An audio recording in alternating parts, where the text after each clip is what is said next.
ভূত, প্রেত, পিশাচ, ডাইনি আর আত্মা এরা তো সাধারণ ভূত। আপনি কি জানেন এদের রাজাকে? ডেভিল বা demon. Come now, fear is now at your door.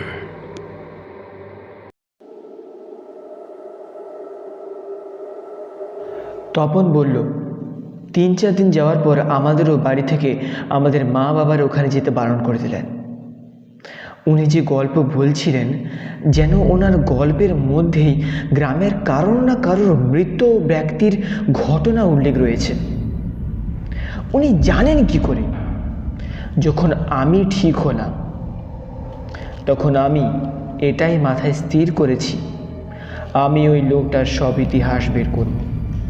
আমি ওই দিন থেকে এই বয়স পর্যন্ত শুধুমাত্র অপেক্ষার অবসান আমার রয়েছে। মোটামুটিভাবে যখন আমার বয়স 15-16 হয়েছে তখনই আমি জেঠুকে প্রশ্ন করলাম। আমি নড়ে চড়ে বসলাম, বলি, জেঠু ওই লোকটিকে, ও রহস্য কি বলো আমাকে এক্ষুনি। জেঠু রাজি না হলেও রাজি করাটা আমার কাজ ছিল। আমি বললাম, আজ তোমায় বলতেই হবে। শেষ বেশ রাজি হন, বলল, সব প্রেত আত্মাদের তত্ত্ব। গ্রামের কম বেশি লোকেদের আত্মা হয় তোর কাছে বন্দি রয়েছে ওই কাঁচের বোতলটাতে। এরকমই ভাবেও থাকতো, কিন্তু ওই লোকটাও মারা যায়। তা কেমন করে আমি জানি না। আমি আর কিছু বললাম না, সব প্রশ্ন তোলা রইল আমার, পরে না হলে দেখা হবে। বড় হওয়ার সাথে সাথে প্রথম চিন্তা, ওই ঘরে আবার পা রাখবো। এবার আমি, তপন, রাজেশ গেছি। তখন আমাদের বয়স 26। আমরা বাড়িতে যাওয়া মাত্রই যেন কেমন যেন একটা অদ্ভুত বা অস্বাভাবিক অনুভূতি আমার মনে হচ্ছিল। বাড়ির ভিতরে প্রবেশ করলাম, যেখানে গল্প বলতো ওই লোকটা, সেই রুমটা ক্রস করে আমরা আরেকটা ঘরের মধ্যে ঢুকলাম। দেখি ওই রুমে সব কাঁচের বোতলে ভর্তি। ওখানে প্রায় 50টারও বেশি বোতল রয়েছে। আমি গিয়ে দেখি প্রত্যেকটা বোতল ফাঁকা, কোনো ভূত নেই, কোনো প্রেত নেই। একটা বোতল খুব অদ্ভুত। ওই বোতলটাতে দেখেই যেন মনে হচ্ছে কিছু কালো পদার্থ লেগে রয়েছে, বা কিছু একটা ছিল যা ওই বোতলটাকে কালো করে দিয়েছে। এবং আশ্চর্যের বিষয় হলো, এই ঘরে একটা জায়গায় চার্ট তৈরি করা আছে।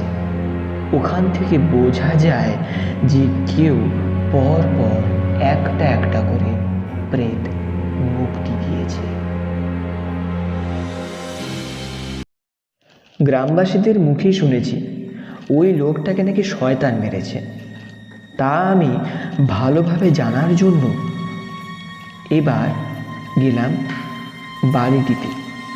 কিন্তু আমার কাছে ছিল একটা ইএমএফ মিটার, যার দ্বারা বোঝা যায় কোনো আত্মা বা প্রেত এখানে উপস্থিত রয়েছে কিনা। এখন ঘরে ঢুকতেই যাব, তখন হাতে ধরে থাকা সেই ইএমএফ মিটার লাইটটা লাল হয়ে গেল। এখান থেকে আমি সরাসরি স্পষ্ট যে এখানে কিছু তো একটা রয়েছে। আমি বললাম, এখানে যেই রয়েছে আমার সাথে যোগাযোগ করতে পারো, আমি আপনার সাথে কথা বলতে প্রস্তুত। আপনি যদি এখানে থেকে থাকেন তাহলে আপনার থাকা উপস্থিতি আমাদের বোঝান। তখনই আমার পিছনে কিছু একটা পড়ে যাওয়া বা ভেঙে যাওয়ার শব্দ পেলাম। আমরা এক পা করে এগিয়ে যাচ্ছিলাম সেই ভাঙা প্লেটের দিকে। দেওয়ালের কোণটার দিকে তাকিয়ে দেখি কেউ যেন একটা দাঁড়িয়ে রয়েছে। এইটা দেখে স্পষ্ট যে ওখানে কোনো মানুষ নেই, ওটা একটা প্রেত। দেখে বুঝলাম যে ও একটা মহিলা, অর্থাৎ কোনো মহিলা আত্মা আমার সাথে যোগাযোগ করেছে। মুক্ত করতে হবে। এখানে কম বেশি আত্মারা আছে যাদের আজও ইচ্ছে পূরণ হয়নি। যারা মুক্তি পাননি তারা আজও বন্দী। তখনই আমি জিজ্ঞাসা করলাম, দিয়ে ওখানে আসল ঘটনাটা বলল। কোনো গুরুত্ব থাকে না।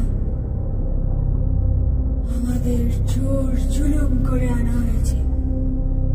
এই লোকটা যে 50টারও বেশি প্রেত বন্দি করেছে। কথা হতে হতে আমি বুঝলাম এই সবের মাঝে সব আত্মাদের ধরতে কোনো ভাবনা না ভেবে আজ তাদের সেই ব্যথা এক মহান ক্রোধের ঝড় হয়ে দাঁড়িয়েছে। কিন্তু এরই মাঝে ওই লোকটা এমন একটা প্রেত ধরেছিল যা ওর জীবন বরবাদ করে দিয়েছিল। এতক্ষণ আপনারা শুনছিলেন গল্পবন্দি এপিসোড 3। কণ্ঠে আর্তিক দাস, রূপায়ণে রূপম চন্দ, সুরারূপে উদয় কুণ্ডু। দেখা হচ্ছে পরবর্তী এপিসোডে।